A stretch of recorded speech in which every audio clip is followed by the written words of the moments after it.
Aprobado na ang batas na naglalayong protektahan ang karapatan ng mga kasambahay at sisimulan na ang pagpapatupad nito sa katapusan ng Mayo. Nakapaloob sa Republic Act 10361 ang minimum wage at iba pang benepisyong dapat natatanggap ng isang kasambahay. Sapat nga ba ito para sa mga kasambahay o sobra namang mabigat para sa mga employer? Ang sari-saring reaksyon sa report na ito. Paalis pa nga lang po ako, excited na po ako magtrabaho. Pagpasok pa lang po, binigay niya na po sa akin yung plantsahe. Kumbaga parang doon pa lang po kinutuban na ako na iba ang ugali ng amo ko.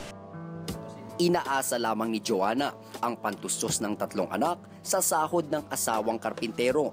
Kaya napagdesisyonan niyang mamasukan sa ibang bansa. Ngunit pagdating sa Oman, imbis na pag-aalaga lamang na matatanda, all around ang naging papel ni Joanna. Sa umaga po, naglilinis, pagkatapos po plancha, tapos po laba, pagkatapos po naalagaan ko yung bata. Pati ang sweldong 16,000 piso, naging 10,000 piso na lamang. Pero simula pa lang raw ito ng kanyang kalbaryo. Hindi po tao ang ginawa sa akin ng amo ko eh. Kasi ganun nga po na hindi ako pinapakain, ayaw niya akong pakainin. Hanggang sa ang mismong tirahan, nagsilbing kulungan na rin ni Joanna, kung saan tinuturukan pa siya ng droga ng kanyang amo.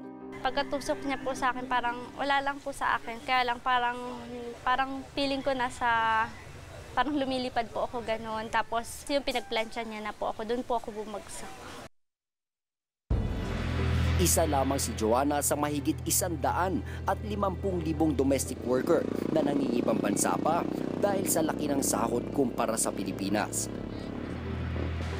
Mapait man ang sinapit ni Joanna, marami pa rin ang tulad niya na naeenganyong mangibang bayan. Dito kumikita lamang ng hanggang 2,000 piso kada buwan ang isang kasambahay. Maliit ng 14,000 piso kaysa sa ipinangakong 16,000 piso kay Joanna. Dagdag pa rito ang mga kaso ng sobra-sobrang oras ng pagtatrabaho.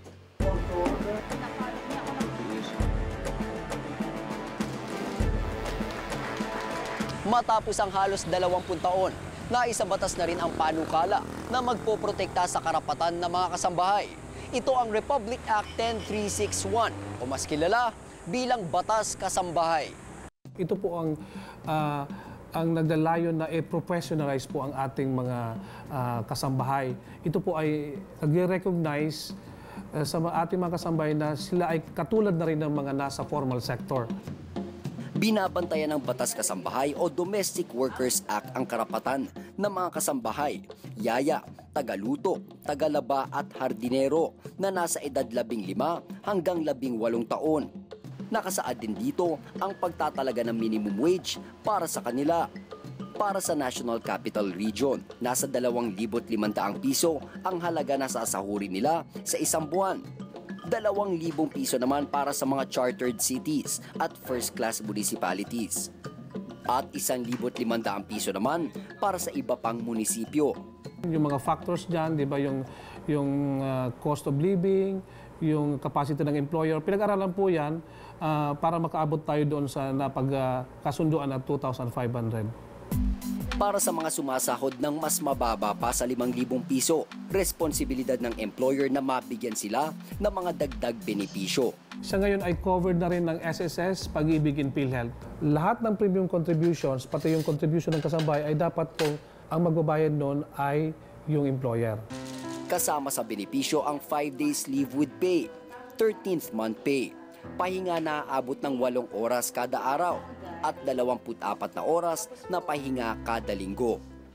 Ang sino mang lumabag sa Batas Kasambahay, magmumulta ng 10,000 hanggang 40,000 piso. Ilan naman sa mga employer umaalma sa polisiyang nakasaad sa batas, kagaya ng 36 na taong gulang na si Dennis. Siyempre, magbabayad kami ng benefit ng mga katulong, kasambahay.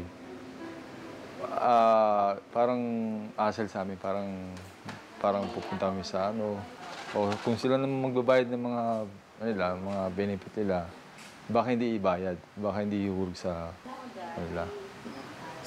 Kasi pupunta ka pa sa pag isang bangko o sa mga kung saan magbabayad ng mga benefit na like pag-ibig. Ayon naman sa eksperto, ang mga pagbabago sa sistema ng pagkuha ng kasambahay maaaring magtulak sa mga employer na wag nang kumuha ng house helper. Posible ring mabawasan yun. Siguro yun na nga, kung dati, sabihin natin 4 ang katulong, baka mabawasan maging 3. Mabilis din naman na naging depensa ng Department of Labor and Employment o DOLE sa maaaring maging epekto ng implementasyon ng batas. Sa ngayon po kasi bagong batas ito, mga agam-agam lang po. Wala pa po tayong basis for that. Tingnan po natin, pero sa ngayon po wala pa naman tayong nakikitang yung mga worries ng mga employer. Sa halip, ito raw ay maaaring maghikayat sa mga domestic helper na manilbihan na lamang sa Pilipinas imbis na magtrabaho sa ibang bansa. Katuwang po natin dito ang other government agencies like ng Department of Interior and Local Government. Nandiyan po yung DSWD, at saka yung PNP, at saka yung mga social welfare agencies like SSS, Pag-ibig, PhilHealth.